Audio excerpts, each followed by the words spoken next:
दोस्तों, स्वागत है आपका मेरे YouTube चैनल इंग्लिश बाबू पर। और आज मैं फिर हाजिर हूँ आपके साथ एक नई स्टोरी लेकर। और दोस्तों, आज जो स्टोरी मैं आपके लिए लेकर आया हूँ ये एक शॉर्ट मॉरल स्टोरी है। और दोस्तों, ये जो कहानी है बिल्कुल दिल को छू लेने वाली, बहुत ही प्यारी और बहुत ही अच्छी एक शिक्षा देने वाली कहानी है। कहानी सुनकर आपको बहुत मज़ा आएगा। और जो कहानी का मॉरल है बहुत ही प्यारा, बहुत ही सुंदर है, कुछ जीवन में नया सिखाने वाला ये मॉरल है। उसके अलावा दोस्तों, आज की इस स्टोरी में आपको कुछ नए वर्ड मीनिंग सीखने को मिलेंगे, उनकी करेक्ट प्रोनाउंसिएशन के बारे में पता चलेगा। और हमेशा की तरह जो इसका जो ग्रामर का पार्ट है उसे बिल्कुल डिटेल में कवर करेंगे, तो एक एक स्ट्रक्चर को आप बहुत आसानी से सीख पाएंगे। तो चलिए दोस्तों, आज की इस कहानी को हम शुरू करते हैं। और सबसे पहले कहानी का टाइटल देखते हैं। कहानी का टाइटल है द टू फ्रेंड्स, मतलब कि दो दोस्त। तो दोस्तों, ये आज की इस कहानी का टाइटल है, शीर्षक है। और अब मैं इसे पढ़ना शुरू करता हूँ। और दोस्तों, कहानी बहुत ही प्यारी, बहुत ही सुंदर है। तो मेरी आपसे रिक्वेस्ट है, कहानी को बिल्कुल ध्यान से सुने। और यदि आपको आज की स्टोरी अच्छी लगे तो आप इसे लाइक भी ज़रूर करें। तो चलिए इसको शुरू करते हैं। Once two best friends were walking through the desert। क्या मतलब हुआ दोस्तों? ये जो वाक्य है ये पास्ट कॉन्टीन्यूअस का वाक्य है। पास्ट कॉन्टीन्यूअस का मतलब होता है जहाँ हम ऐसा वाक्य बनाते हैं जहाँ वाक्य के टिल पर रहता रहती जैसे शब्द आते हैं। इस तरह का जो वाक्य है वो पास्ट कॉन्टीन्यूअस के वाक्य कहलाते हैं, जहाँ पर वॉज या वर्ब का प्रयोग किया जाता है हेल्पिंग ऑफ के रूप में, साथ में वर्ब की फोर्थ फॉर्म लगाई जाती है। यदि हमारा subject I, he, she, it या सिंगुलर होगा तो हमें वॉज का प्रयोग करना होता है। और यदि हमारा सब्जेक्ट वी, यू, दे या फिर प्लूरल नाउन होगा तो वर्ब का प्रयोग किया जाता है। तो इस लाइन का। और दोस्तों, वॉक का मतलब होता है चलना। वंस एक बार, टू बेस्ट फ्रेंड्स मतलब कि एक बार दो सबसे अच्छे दोस्त, were walking through the desert. Were walking through the desert मतलब कि डिज़र्ट का मतलब होता है रेगिस्तान या मरुस्थल। रेगिस्तान में टहल रहे थे, कह सकते हैं घूम रहे थे। During some point of the journey they had an argument. क्या मतलब हुआ? During some point of the journey they had an argument मतलब कि यात्रा के किसी बिंदु पर या कैसे यात्रा के किसी समय पर दे हैड एन आर्गूमेंट, उनके बीच बहस हो गई। And one friend slapped the other one on the face. और दोस्तों, ये जो वाक्य है ये पास्ट इंडेफिनिट का अफर्मेटिव वाक्य है जहाँ वर्ब की सेकंड फॉर्म का प्रयोग किया जाता है। SLAP स्लैप का मतलब होता है थप्पड़ मारना, जिसे तमाचा भी कहते हैं। और सेकंड फॉर्म में स्लैप्ड। तो क्या अर्थ हुआ? एंड वन फ्रेंड, और एक दोस्त ने, slapped the other one on the face मतलब और एक मतलब कि एक दोस्त ने दूसरे दोस्त को चेहरे पर तमाचा मार दिया, थप्पड़ मार दिया। तो इस पूरी लाइन का क्या अर्थ निकला? During some point of the journey they had an argument and one friend slapped the other one on the face मतलब कि यात्रा के किसी समय पर, यात्रा के किसी बिंदु पर दे हैड एन आर्गूमेंट, उनका विवाद हो गया, मतलब उनमें बहस हो गई। और एक दोस्त ने दूसरे के चेहरे पर थप्पड़ मार दिया। चलिए आगे देखिए।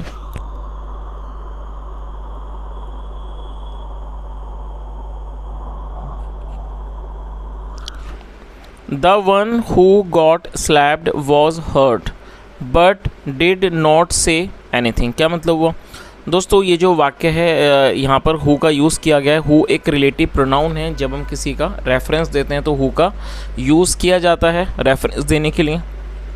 और ये भी हमारा पास्ट का अफर्मेटिव वाक्य है। The one who got slapped मतलब कि जिसे थप्पड़ लगा या जो कह सकते हैं जिसे तमाचा लगा, वॉज हर्ट उसे चोट लगी, but did not say anything लेकिन उसने कुछ भी नहीं कहा। और दोस्तों, ये जो वाक्य है ये हमारा पास्ट इंडेफिनिट का नेगेटिव वाक्य है। जब हम पास्ट इंडेफिनिट में कोई नेगेटिव वाक्य बनाते हैं तो वहाँ पर डिड सब्जेक्ट के बाद डिड नॉट का प्रयोग किया जाता है, साथ में वर्ब की फर्स्ट फॉर्म लगाई जाती है। तो इस पूरी लाइन का क्या अर्थ निकला? The one who got slapped was hurt but did not say anything मतलब जिसे थप्पड़ लगा उसे चोट लगी लेकिन उसने कुछ भी नहीं कहा।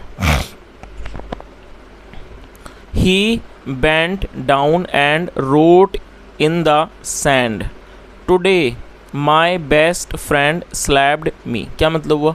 और दोस्तों, ये भी हमारा पास्ट इंडेफिनिट का अफर्मेटिव वाक्य है। ही बेंट डाउन। दोस्तों आप इस वर्ब को नोट कर लीजिए। इसकी जो फर्स्ट फॉर्म है वो है बैंड, BEND, और सेकंड फॉर्म है बेंट। तो क्या अर्थ हुआ, और जिसका मतलब होता है नीचे झुकना। ही बेंट डाउन, वह नीचे झुका। And wrote in the sand, और ये राइट की सेकंड फॉर्म है। राइट मतलब लिखना, सेकंड फॉर्म है रोट, और सैंड मतलब रेत। And wrote in the sand, और उसने रेत पर लिखा।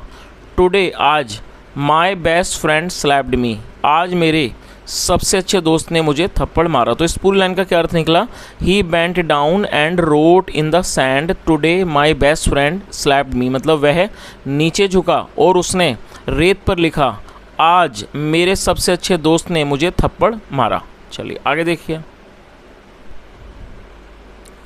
दे kept on walking until they found an oasis where they decided to take a bath। क्या मतलब हुआ दोस्तों, दे का मतलब होता है वे या फिर वे लोग। जब सब्जेक्ट में एक से अधिक व्यक्ति शामिल होते हैं तो दे का यूज़ किया जाता है, जो कि एक प्लूरल नाउन है। और यहाँ पर कैप्ट का यूज़ किया गया है जब हम पास्ट में कोई ऐसा वाक्य बनाते हैं जहाँ ये दिखाते हैं कोई क्रिया पास्ट में चलती रही, होती रही, तो वहाँ पर सब्जेक्ट के बाद कैप्ट लगाया जाता है, साथ में वर्ब की फोर्थ फॉर्म लगाई जाती है। और अनटिल का मतलब होता है जब तक नहीं। तो क्या अर्थ हुआ, दे कैप्ट ऑन वॉकिंग, मतलब वह चलते रहे, until they found an Oasis, और ये फाइंड की सेकंड फॉर्म है। और दोस्तों ओसिस का मतलब होता है मरु उद्यान। मतलब कि यदि हम इसे आसान भाषा में समझें तो जो रेगिस्तान में एक छोटा सा हरित स्थान होता है, मतलब जहाँ पर थोड़ी हरियाली होती है, सुखद एक हरियाली होती है मरुस्थल में, रेगिस्तान में, जहाँ पर मतलब कि अच्छा लगता है, तो ऐसे स्थान को ओसिस कहा जाता है। तो क्या अर्थ हुआ, जिसे हिंदी में मरु उद्यान कहते हैं। तो इस पूरी लाइन का क्या अर्थ निकला, दे kept on walking until they found an Oasis, मतलब वे लोग, या कह सकते हैं वे चलते रहे जब तक उन्हें एक मरु उद्यान नहीं मिल गया। Where they decided to take a bath, और ये भी हमारा पास्ट का अफर्मेटिव वाक्य है। टेक अ बाथ का मतलब होता है स्नान करना, नहाना, और डिसाइड की सेकंड फॉर्म में decided. Where they decided to take a bath, जहाँ उन्होंने निर्णय किया, या कह सकते हैं जहाँ उन्होंने फैसला किया नहाने का, स्नान करने का। तो इस पूरी लाइन का क्या अर्थ हुआ, they kept on walking until they found an oasis where they decided to take a bath, मतलब वे लोग चलते रहे जब तक उन्हें एक मरु उद्यान नहीं मिल गया, जहां उन्होंने फैसला किया, जहां उन्होंने स्नान करने का फैसला किया, या कह सकते हैं निर्णय किया। The one who had been slapped got stuck in the mire and started drowning. क्या मतलब हुआ दोस्तों, इस वाक्य में हैड बीन का यूज़ किया गया, हैड बीन के साथ थर्ड फॉर्म का यूज़ किया गया। ये हमारा पास्ट परफेक्ट का पैसिव वॉइस का वाक्य है। तो आप इसके स्ट्रक्चर को नोट कर लीजिए। जब आप पास्ट परफेक्ट में कोई भी पैसिव का वाक्य बनाएंगे पास्ट परफेक्ट में, तो वहाँ पर हैड बीन का यूज़ किया जाता है, साथ में वर्ब की थर्ड फॉर्म लगाई जाती है। और यहाँ पर भी हु का यूज़ किया गया है, जो कि एक रिलेटिव प्रोनाउन है, रेफरेंस देने के लिए हु का यूज़ किया जाता है। तो इस लाइन का क्या अर्थ हुआ, the one who had been slapped, मतलब कि जिसे थप्पड़ मारा गया था, गॉट स्टक, गेट स्टक मतलब फंस जाना, सेकंड फॉर्म में got stuck, got stuck in the mire, mire मतलब दलदल, गॉट स्टक इन द मायर मतलब वो दलदल में फंस गया। एंड स्टार्टेड ड्राउनिंग, दोस्तों ड्राउन का मतलब होता है डूबना, और ये फोर्थ में ड्राउनिंग, एंड स्टार्टेड ड्राउनिंग, और डूबने लगा। तो इस पूरी लाइन का क्या अर्थ हुआ कि the one who had been slapped got stuck in the mire and started drowning, मतलब जिसे थप्पड़ मारा गया था वो दलदल में फंस गया, एंड स्टार्टेड ड्राउनिंग, और वो डूबने लगा।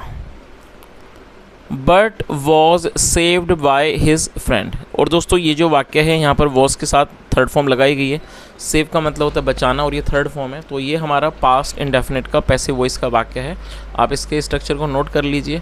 जब हम पास्ट इंडेफिनिट में पैसिव वॉइस का वाक्य बनाएंगे तो वहाँ पर वॉज या वर्ब का प्रयोग हेल्पिंग वर्ब के रूप में होता है, साथ में थर्ड फॉर्म लगाई जाती है। तो क्या अर्थ हुआ, but was saved by his friend, लेकिन उसे उसके दोस्त के द्वारा बचा लिया गया। तो इस पूरी लाइन का क्या अर्थ निकला कि जिसे थप्पड़ मारा गया था वो दलदल में फंस गया और वो डूबने लगा।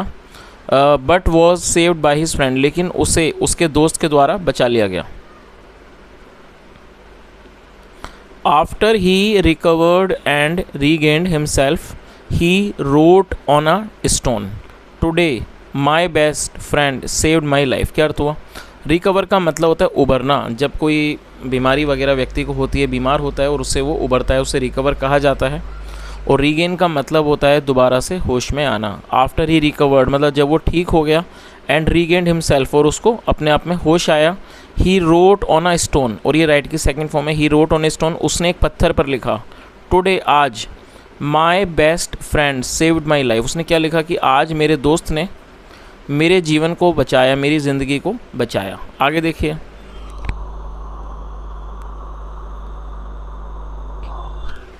The friend who had slapped and saved his best friend asked him, after I hurt you, you wrote in the sand and now you write on a stone. Why. क्या अर्थ हुआ दोस्तों? बड़ा सेंटेंस है, इसे थोड़ा थोड़ा करके ट्रांसलेट करते हैं।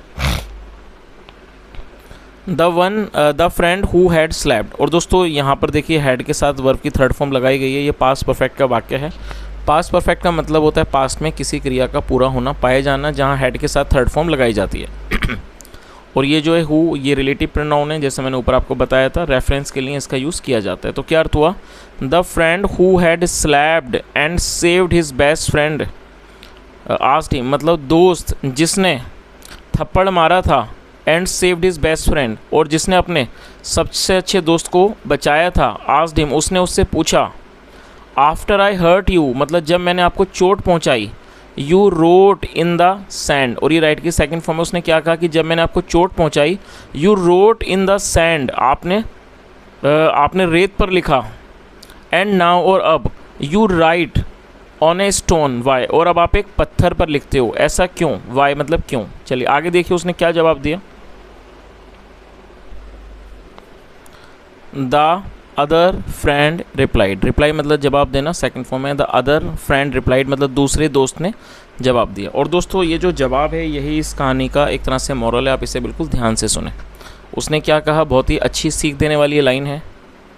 द अदर फ्रेंड रिप्लाइड मतलब उसने जवाब दिया, when someone hurts us we should write it down in sand where winds of forgiveness can erase it away। क्या मतलब हुआ?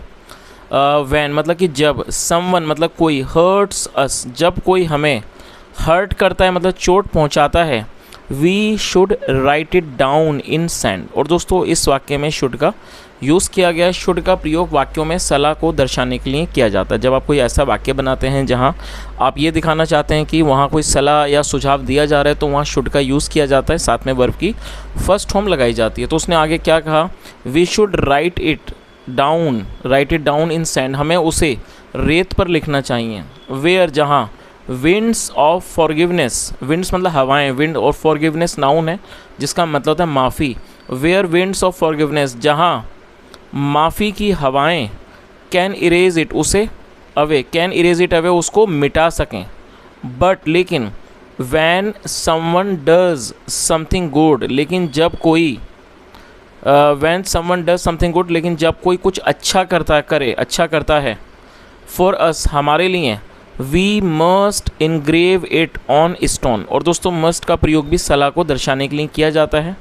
और इनग्रेव का मतलब होता है उकेरना। आपने अक्सर देखा होगा मतलब कि पत्थर वगैरह के ऊपर जो नक्काशी होती है मतलब लिखा जाता है, जिसे उकेरना भी कहते हैं, उसे इंग्लिश में इनग्रेव कहते हैं। तो क्या अर्थ हुआ, उसने आगे क्या कहा, we must engrave it on stone, हमें अवश्य ही इसे पत्थर पर उकेरना चाहिए। वेयर जहाँ, no wind can ever erase it, जहाँ कोई भी हवा इसे कभी भी ना मिटा सके। तो इस पूरी लाइन का क्या अर्थ हुआ, जो दोस्त था उसने क्या जवाब दिया कि जब कोई भी हमें ठेस पहुंचाता है, हमें हर्ट करता है, मतलब हमें तकलीफ़ देता है, we should write it down in sand, हमें उसे रेत पर लिखना चाहिए। Where winds of forgiveness can erase it away, जहाँ माफ़ी की हवाएं उसे मिटा सकें। But when someone does something good for us, लेकिन जब कोई हमारे लिए मतलब कि हमारे लिए कुछ अच्छा करे, we must engrave it on stone where no wind can ever erase it, वहाँ फिर हमें अवश्य ही उसे पत्थर पर उकेरना चाहिए जहाँ पर कोई भी हवा उसे ना मिटा सके। चलिए दोस्तों, अब जो कहानी का जो मॉरल है वो भी देख लेते हैं, क्योंकि कहानी का जो मॉरल है वही इस कहानी की जान है और इसे हम देख लेते हैं क्या है moral. Remember the good deeds done by others for you and forget the bad ones. Deed का मतलब होता है काम, रिमेंबर मतलब याद रखना। रिमेंबर द गुड डीड्स मतलब कि अच्छे कामों को याद रखो। Done by others for you जो दूसरों के द्वारा आपके लिए किए गए। And forget the bad ones और जो बुरे हैं उन्हें भूल जाओ। फॉरगेट का मतलब है भूल जाना। तो दोस्तों ये जो कहानी है मैं समझता हूँ कहानी है और उसके साथ में जो मॉरल है बहुत ही अच्छा, बहुत ही अच्छी सीख देने वाला ये मॉरल है जीवन में। कई बार हम देखते हैं अक्सर जब कोई लोग कोई भी हमारे साथ कुछ करता है, गलत करता है तो हमेशा उसे दिल में रखते हैं, लेकिन जो कि ठीक बात नहीं है, क्योंकि दोस्तों हमारा जीवन कुछ इस तरह का है कि हमें हमेशा ही अच्छे लोग भी मिलते हैं, बुरे लोग भी मिलते हैं, लेकिन जो अगर कोई व्यक्ति हमारे साथ कुछ अच्छा करे तो हमें उसे ऐसी जगह पर लिखना चाहिए कि हम, लिखने का मतलब है कि हम उसे कभी भी ना भूलें। और यदि हमारे साथ कोई कुछ गलत करे या हमारे दिल को ठेस पहुंचाए तो हमें जितना जल्दी हो सके उन चीज़ों को भूल जाना चाहिए। तो दोस्तों यही एक कहानी का संदेश है, यही मैसेज है। और हर कहानी कुछ ना कुछ सिखाती है, तो ये कहानी भी एक ऐसी है जो हमें जीवन में बहुत कुछ सिखाती है।